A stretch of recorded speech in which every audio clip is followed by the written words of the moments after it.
એને પણ એટલું જ બેનિફિટ થાય છે કે એને ફંડિંગના ઇસ્યુ ઓછા આવે છે, એને ફંડિંગ મળી રહી છે.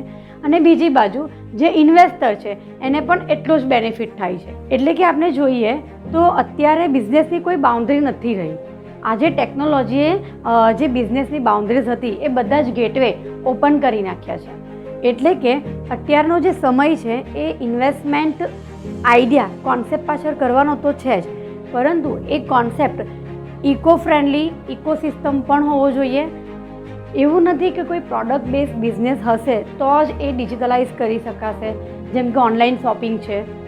હવેનો જે સમય છે એ તમે કોઈ પણ ફિલ્ડમાં હોવ, તમે કોઈ પ્રોફેશનલ ફિલ્ડને બિલોંગ્સ કરો છો, સર્વિસ બેકગ્રાઉન્ડ તમે ધરાવો છો, કોઈ પણ ફિલ્ડ હોય, એ ફિલ્ડને હું ડિજિટલાઇઝ કેવી રીતે કરી શકું એ જ વિચાર લાવીને એને જ કોન્સેપ્ટ તરીકે આપણે ડેવલપ કરી શકીએ છીએ. પછી ડૉક્ટર્સ હોય, એ એન્જિનિયર હોય, એ એડવોકેટ હોય, કે કોઈ પણ સર્વિસ સેગમેન્ટ હોય, કે કોઈ ક્લિનિંગ બેઝ બિઝનેસ હોય, કે ડીપ ક્લિનિંગને રિલેટેડ હોય છે, કે કોઈ પણ બિઝનેસ હોય. એટલે કે એવું વિચારવાની જરૂર નથી કે મારો બિઝનેસ એ તો ક્યારેય પણ ઓનલાઈન થઈ જ નહીં શકે. ઇન શોર્ટ, ટેકનોલોજીનો ઉપયોગ કરશો તો જ આપણી બિઝનેસની જે પણ બાઉન્ડ્રીઝ છે, જે આપણને નડે છે, એ આપણે એને રિમૂવ કરી શકીએ છીએ.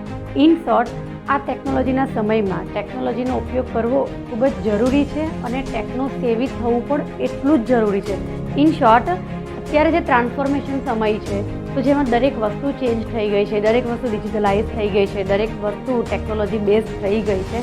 તો જેમ ઇન્કમ સોર્સિસની પણ આપણે ચેન્જીસ આવે છે, એવી રીતે એ ઇન્કમનું ઇન્વેસ્ટમેન્ટ માટે પણ ચેન્જીસ કરવું ખૂબ જ જરૂરી છે.